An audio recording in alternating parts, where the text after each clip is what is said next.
Now, a short contribution from me, looking at higher education slightly from the outside, someone who also works and has worked extensively over local government, with the police, with the health service.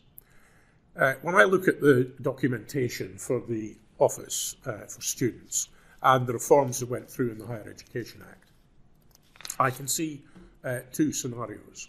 The first scenario is the one in which the Office for Students moves carefully to open up and facilitate some more diversity and wider participation in the market by new institutions, that it preserves the quality, and that it keeps the foot on the pedal of improving the experience of students. And as Nora has said, that extends a lot of things that the higher education sector has been doing themselves. So that's one scenario. And I would probably have said that that was absolutely nailed down in May of this year. A government preoccupied with Brexit would have no energy for driving experimental reforms in the sector.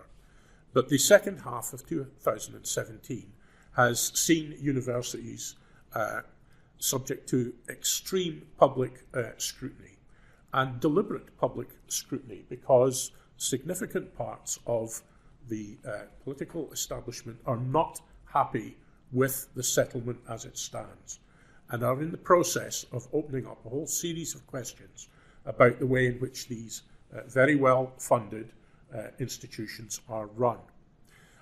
You will hear a series of words which I will run through, which people in higher education are becoming more familiar with, but people in other sectors are absolutely understand what it means. The first one is transparency. We've heard about the growing amount of data that will be put out there. The government will put that data out there even if it's imperfect. And the Prime Minister will stand up, as she did on gender pay, and she says you either explain it or change it. Don't complain about the data. This has been done in other sectors, in local government. It's the first thing that Eric Pickles did in 2010. Not just salaries, not just expenses, not just top management costs, but the whole list of everything that wasn't commercially confidential. And it had quite a significant effect and impact on levels of salary, but also on behaviours. You will hear about co-production. The argument about what the relationship is between the student and the institution is an argument that's familiar to people in the health service, where they're trying to provide care for the elderly. How much is the statutory duty and how much is the duty of the family and the private funder? And huge debates going on there. You'll hear about a term called place. Now, place is the terminology that Gordon Brown insisted on in 2008, because he didn't want to talk about elected mayors. He didn't want to talk about the changes that are happening in local government and in the big cities.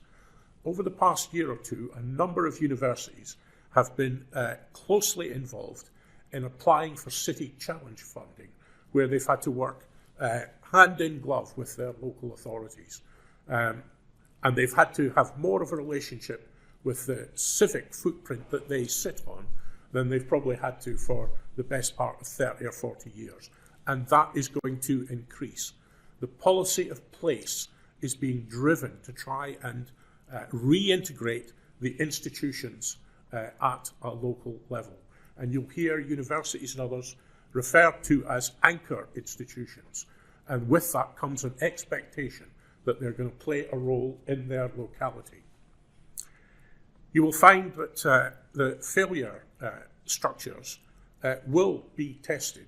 I've had a number of discussions with people at senior levels in higher education where they said, you know, it's inconceivable. A major university could get itself into difficulty and not be rescued by the government.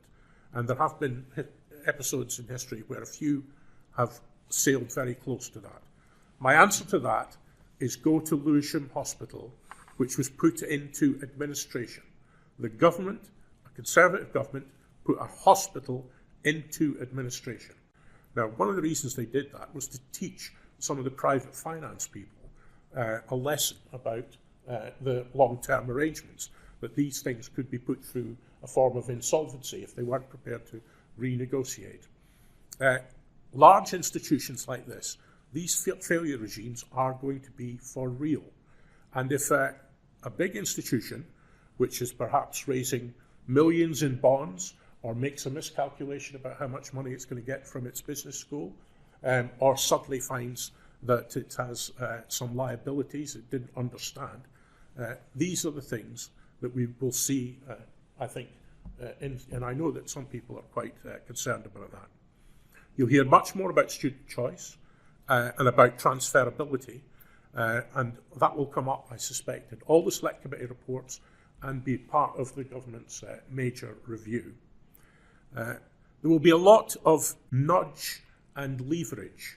Now, nudge is usually referred to with about health and smoking and obesity, but in fact the government has a whole series of nudges and incentives, whether it's small pots of innovation funds that you have to apply for, but if you're applying for them, you have to work with your local authorities, you have to work with your local enterprise partnerships, going back to this footprint of the place that you are in and what is your mission. And they are driving this through all the different kinds of institutions. The language is often different in different departments, but if you look across government, I think every university, as it reviews its business plan, needs to take these words and see what they mean. On access and social mobility, if I was in the universities at the moment, I would be very anxious with Alan Milburn's resignation, waiting for a new replacement, with all the criticisms that are being made that the top end of higher education is not really improving its access or its outcomes. That's certainly the perception in Parliament. And at the moment, universities have above them the most dangerous slogan that can ever affect a sector, which is that something must be done. Something must be changed. And as the Prime Minister's review goes through, I suspect that that will be one of the strongest questions that they're looking at. So I think it's a difficult time ahead. When I look at the powers of the Office for Students, on the one hand, I see perfectly sensible and reasonable structures that I'm familiar with, looking at business, local government, how to keep the place stable, how to manage risk, how to allow new entrants, how to improve quality. All of that can go through quite smoothly. But these structures also allow a government that decides to be more reforming to drive that reform harder, to move the money around, to make examples of anybody or to pick on certain people and make examples of them, to teach the rest a lesson. And if you remember some of the episodes we've been through about overseas students and the way the government behaved about visas, that was clearly to teach the rest of the sector to pull their socks up. So I use this unusual language because I think higher education is at quite a big turning point. The Office for Students is going to be very important, but its powers allow for two very different outcomes. And it seems to me that higher education needs to go through that list of issues, from transparency to co-production, to better access, to place, to mission, and adapt their business plans and get ahead and make the settlement for themselves. Otherwise, they risk a settlement being forced on them by the time of the next election. So that's my view. Is that outrageous, Nora, or do you think I'm overstating it to make a... No, I do think,